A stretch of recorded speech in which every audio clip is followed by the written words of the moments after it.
Hola, bienvenidos al resumen de las noticias más importantes durante la semana. Hoy es 16 de marzo del 2022 y bueno, vamos a tratar de hacer un pequeño análisis de todo lo que ha ocurrido durante los últimos pasados 7 días. Para empezar, vamos a hablar por Ecuador.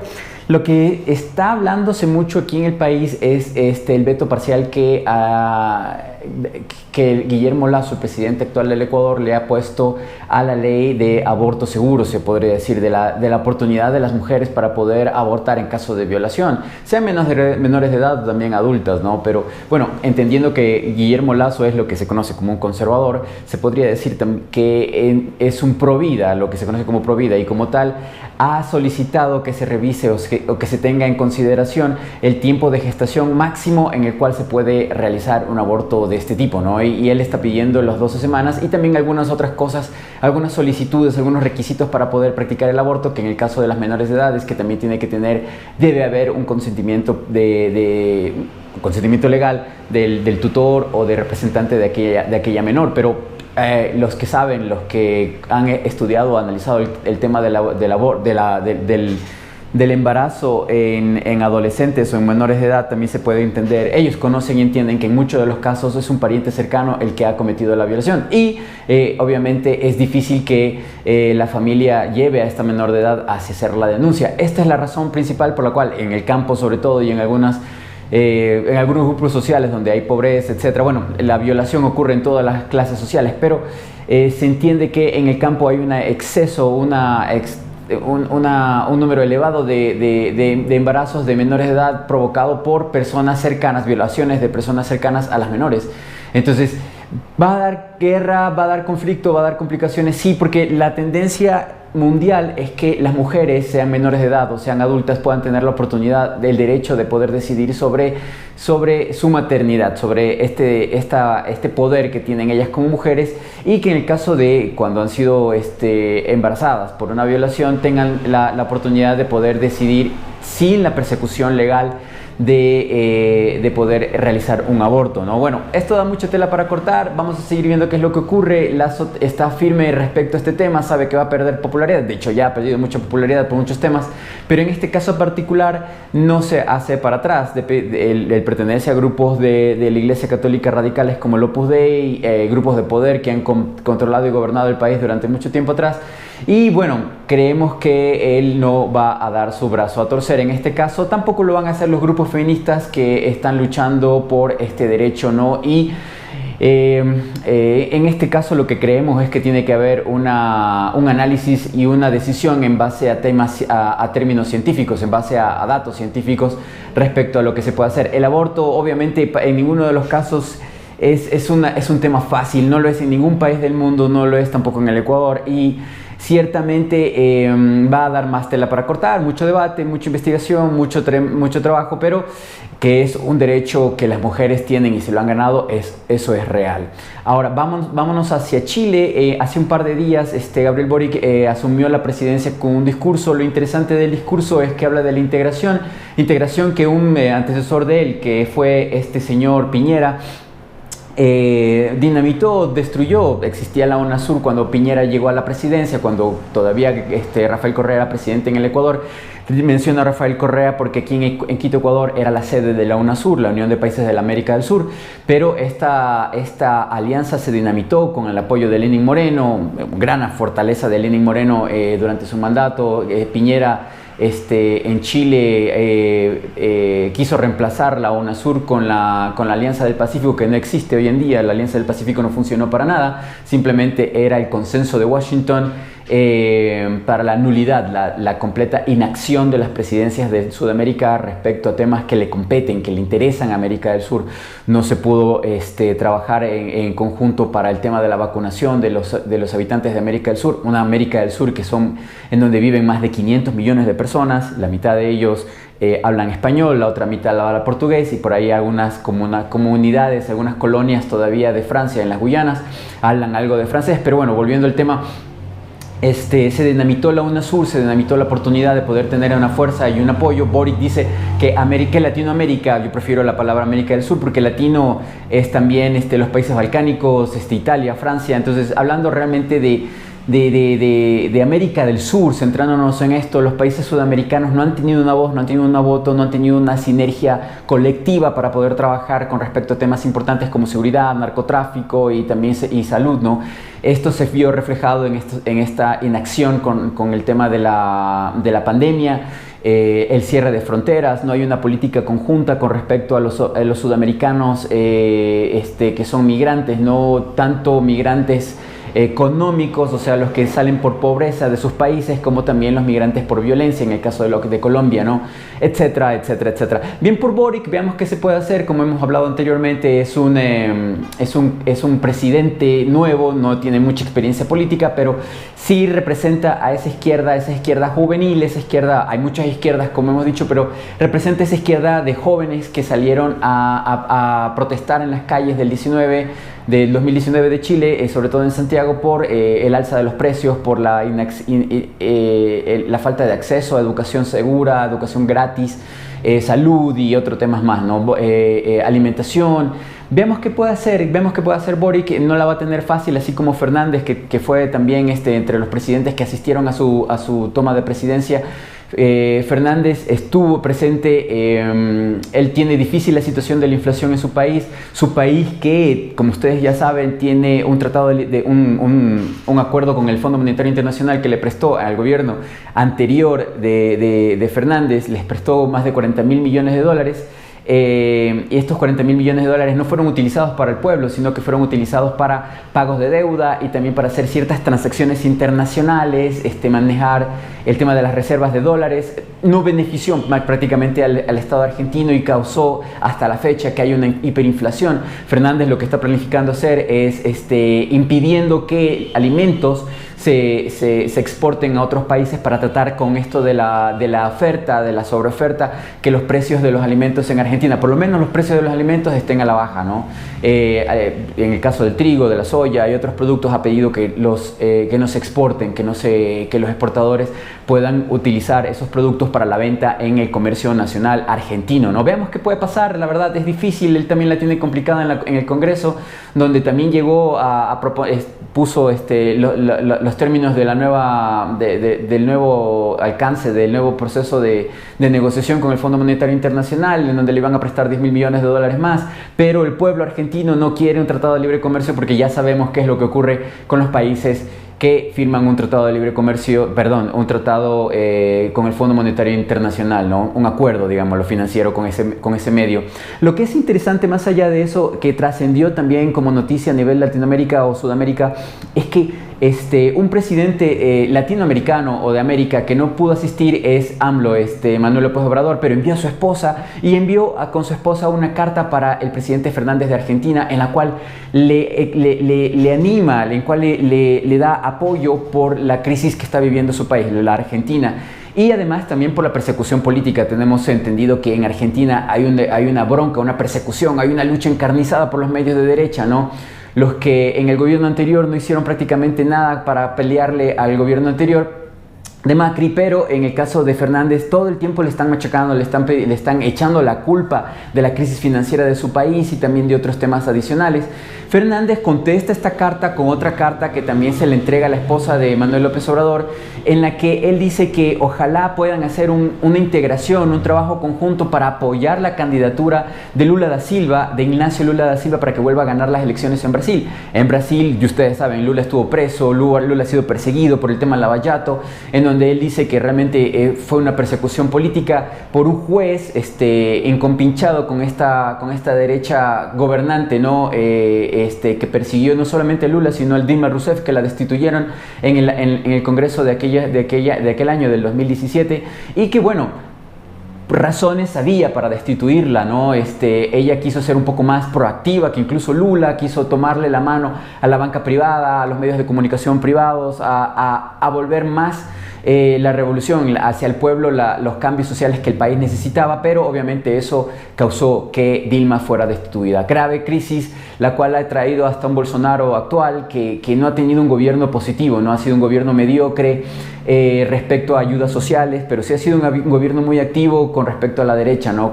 Es un evangélico radical, conservador, y todas sus medidas han hecho que el país se empobrezca, sea más violento, sea más peligroso, no se haya desarrollado, no se integre al mundo y que no pueda lograr avances en los procesos de cambio que ese país estaba requiriendo, ¿no?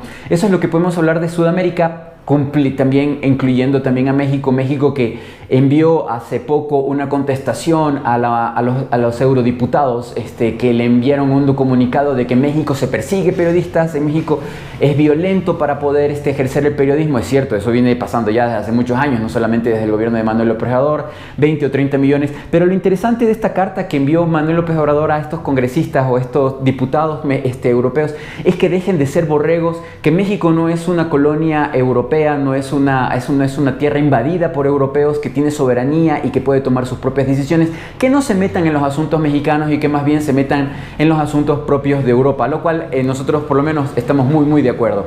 Ahora, respecto a quedarnos en Europa, las sanciones que se le ha impuesto a Rusia por la invasión, por el ataque a Ucrania, llegan hasta más de 5.000 sanciones, entre las que Europa y Estados Unidos le han impuesto a Rusia, ¿no?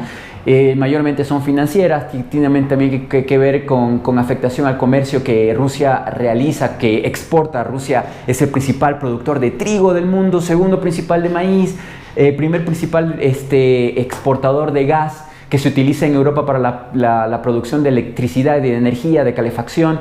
Y bueno, Europa no ha querido topar el tema del gas, ¿no? Porque como dijo el presidente Olaf Scholz de Alemania, ¿no? Si ellos cortan la llave de gas hacia Alemania, Alemania volvería a la época, bueno, no lo dijo en estas palabras textuales, pero muchos analistas lo dicen así: si Alemania perdiera el suministro que se le da de Rusia, por parte de Rusia de gas, volvería a la época de las cavernas, ¿no? Y es verdad, es cierto, pero Alemania está tratando de ser proactiva. Alemania y Europa en general ha tratado de controlar los elevados precios de los combustibles, sobre todo del gas, que ha hecho que la electricidad, por lo menos en Europa, haya subido a números elevadísimos. Veamos 10 minutos, creo que vamos por un buen tiempo. Entonces, para hablar con respecto a lo de Ucrania y Rusia, debemos decir que, bueno, por favor, les invito a suscribirse a este canal y que también puedan seguir nuestro análisis que hicimos con el embajador de Rusia, en el Ecuador, sobre lo que está causando, los efectos que causa este conflicto entre Rusia y Ucrania, los motivos por los cuales se generó este conflicto y también cuáles pueden ser las consecuencias para la América del Sur, en especial para Ecuador. Les invito a que lo vean, lo publicamos el día domingo y ya lleva cerca de 1000 vistas. Yo creo que es un video de muy alta calidad y creo que debería ese diálogo verse por muchas más personas, así que compártanlo. Sigan también este canal, síganos a nosotros, pónganle me gusta si es posible y compártanlo con sus amigos. Lo hacemos con mucho amor, este trabajo para ustedes. Ahora, volviendo al tema de Rusia y Ucrania, es comprensible el hecho de que Rusia esté ganando este conflicto. Ya lleva más o menos 20 días, esto es el día 19, pero ha demostrado que su efectividad militar es superior con no solamente Ucrania, sino con casi la gran mayoría de los países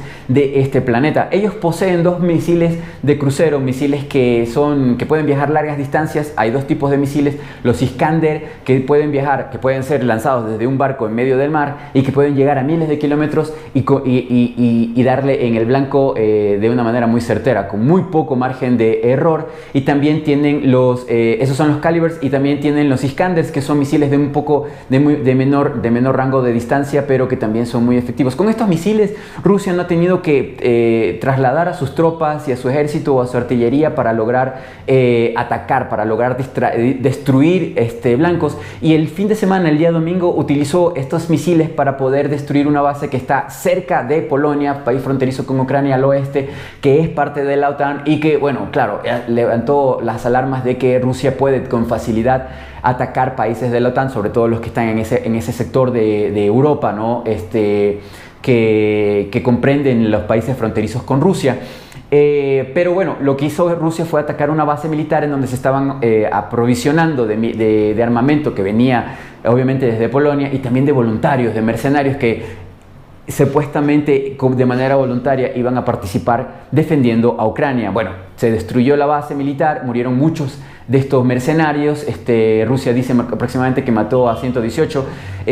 Ucrania dice que murieron civiles dentro de esta base militar. Pueden ser más, pueden ser menos. Lo cierto es que estos misiles teledirigidos desde barcos desde el Mar Negro lograron cumplir su objetivo, y además de esto, Rusia ha utilizado estos mismos misiles para destruir todas las bases aéreas que tiene Ucrania. Prácticamente el 99% de todas las bases militares ucranianas han sido destruidas, incluyendo los aeropuertos, o han sido tomados por el ejército ruso, por la infantería rusa, etc. Ahora, ¿qué es lo que puedo decir yo respecto a lo que ocurrió en Ucrania y Rusia? Es que solamente es cuestión de días para que ya Ucrania, o la ciudad, la capital mayormente, Kiev, ya sea completamente poseída por el ejército ruso. El día de ayer Volodymyr Zelensky, que es el actual presidente de este país, que llevó a Ucrania a este conflicto con Rusia, mencionó que aceptaba que Ucrania no sea parte de la OTAN. La OTAN no va a ser parte de Ucrania. Ucrania no tiene esa posibilidad, eso lo aceptaba Zelensky. Pero más allá de eso, la gravedad del conflicto, la cantidad de muertos tanto de un bando como del otro, nos hace pensar de que debe haber un diálogo muy profundo respecto del futuro de Ucrania y también de su relación con Rusia y con el resto de Europa, para que se evite este tipo de conflictos a futuro, para que no se vuelva un polvorín, una zona de guerra, una zona continua y conflictiva como lo que está pasando en los Balcanes, en la ex Yugoslavia, donde en algún momento hablaremos de ese tema. Por ahora podemos decir que Kosovo, que es parte de lo que fue Yugoslavia y se dividió en los 90, quiere su independencia o quiere juntarse con otra república para hacer una nueva república. A lo que voy es con ese ejemplo de los Balcanes y ese conflicto donde murieron muchos civiles, donde hubo mucha violencia, es que debe trabajarse de manera conjunta para que el caso de Ucrania no provoque, no lleve a conflictos futuros, ¿no? Se dice que como Rusia ya tiene prácticamente el control de toda la parte este de Ucrania, de la mitad del país, es probable que Rusia se quede con esos territorios. Pero bueno, lo que podemos decir es que más bien parecería que Donbass, la zona donde se liberaron o se independizaron dos regiones, dos provincias, Donetsk y Lugansk, que ahora ya tienen completamente el control de todos los territorios que eran de sus provincias, tendrán tal vez cierta decisión, cierta opinión de qué es lo que se debe hacer con los territorios de Ucrania que son alrededores de ellos, ¿no? Ellos han perdido muchas vidas, son más de 8 años de guerra, donde han perdido más de 14.000 civiles en ese conflicto, y posiblemente ellos van a tener mucha voz, y Rusia se los va a permitir, les va a permitir tener esa voz y voto. La guerra ya está prácticamente ganada. Ucrania ha perdido, Europa ha perdido, Rusia se mantiene en el control de esos territorios, pero más allá de hablar de victoria, de vencedores y vencidos, se debe decir que el conflicto nos ha demostrado una vez más que no se debe provocar la guerra, no se debe provocar a países o a naciones que tienen capacidad militar para hacer este tipo de cosas. Lo mismo lo que podemos decir con respecto a China con Taiwán. Estados Unidos ha presionado a China para que se involucre en este conflicto. Europa también ha tenido menos voz, pero creemos que hacer esto del bullying, hacer esto de la presión, del push para que exista conflicto y guerra, no es realmente positivo. Tal vez sí beneficie a quienes venden armas, a quienes hacen y hablan de esto de los capitales internacionales, de lo que también tengo que hablar por último. El día de hoy la Reserva Federal de Estados Unidos, que es una asociación de bancos privados que controla el dólar, que imprime el dólar de Estados Unidos, ha decidido hace prácticamente minutos subir en un 0,25% la tasa de interés que ellos le piden a la banca privada internacional o la banca pública para hacer préstamos de dólares. Es un 0,25 que lleva a que Estados Unidos más o menos esté prestando, o esta Reserva Federal esté prestando tanto al Estado de Estados Unidos, al gobierno norteamericano, como también a la banca internacional, en un 1,25%, o sea, más o menos la tasa que la Reserva Federal, después de imprimir sus dólares del aire, le presta como dinero al mundo, es más o menos del 2%, un 2% que después obviamente va subiendo cuando entes internacionales de crédito como el Fondo Monetario Internacional, el Banco Mundial, etcétera, prestan a los países, que sube casi hasta el 7%, y después la banca privada a nivel de cada país está prestando. Por ejemplo, en el Ecuador está prestándose desde el 17% hasta el 25%. Imagínense cómo es este proceso, ¿no?, de encarecer los dólares que se imprimen por estos bancos privados, que son la Reserva Federal, son más o menos 5 bancos, ¿no? El JP Morgan, Morgan Stanley, algunos bancos de Inglaterra que están organizados allí en Nueva York para hacer este tipo de procesos. ¿Qué va a pasar con esto? Bueno, lo que los Estados Unidos quiere hacer, lo que la Reserva Federal hacer o promete al gobierno de Estados Unidos de Biden es que van a tratar de controlar la inflación, que está más o menos entre 7 y 8% en Estados Unidos, que tal vez es un número brutal, en Europa también es brutal, pero que ellos no están acostumbrados a esto, ¿no? La gasolina subió, otros productos perecibles también lo han subido. Y pueden causar esto una recesión. Dicen que Europa está en estanflación. Estanflación significa que no crecen y también tienen inflación. O sea, que crecen los precios de los productos que compran y que consumen los europeos o los norteamericanos, pero no crece la capacidad de estos ciudadanos de poder ganar más dinero para poder pagar estas facturas más altas. Lo que hemos vivido en Latinoamérica desde hace mucho tiempo, gracias a los procesos que el Fondo Monetario Internacional ha utilizado. Nosotros somos maestros en poder hablar sobre devaluación de moneda y también sobre tasas de interés alto. Y eso me lleva a una última reflexión que creo que podría ser interesante mencionarla, y es que con todas las sanciones que Europa y Estados Unidos le han impuesto a Rusia, se ve que Rusia realmente no ha caído. Rusia sigue avanzando con su proceso de victoria con respecto a esta guerra en Ucrania, y más bien yo les invitaría a los europeos y a los norteamericanos a que les envíen a los rusos al Fondo Monetario Internacional y al Banco Mundial a prestarles dinero. Tal vez con las alianzas, con los tratados, con los acuerdos financieros del Fondo Monetario Internacional, tal vez Rusia caería y fuera destruido su ejército y toda su sociedad y su población. Tal vez el país se dividiría simplemente firmando un acuerdo de financiación del Fondo Monetario Internacional, en vez de hacer estas sanciones unilaterales que realmente a Rusia la estaban volviendo más independiente, más fuerte. Es lo que podemos decir el día de hoy. Ha sido un gusto para mí compartir con esto. Compartan este video, difúndanlo. Recuerden que nosotros aquí en Ecuador lo hacemos con mucho cariño, y que también si nos mandan saludos, más aún en video, nosotros podemos enviarle un libro o varios libros que nosotros tenemos para regalar a nuestra audiencia. Ha sido un gusto. Hasta luego.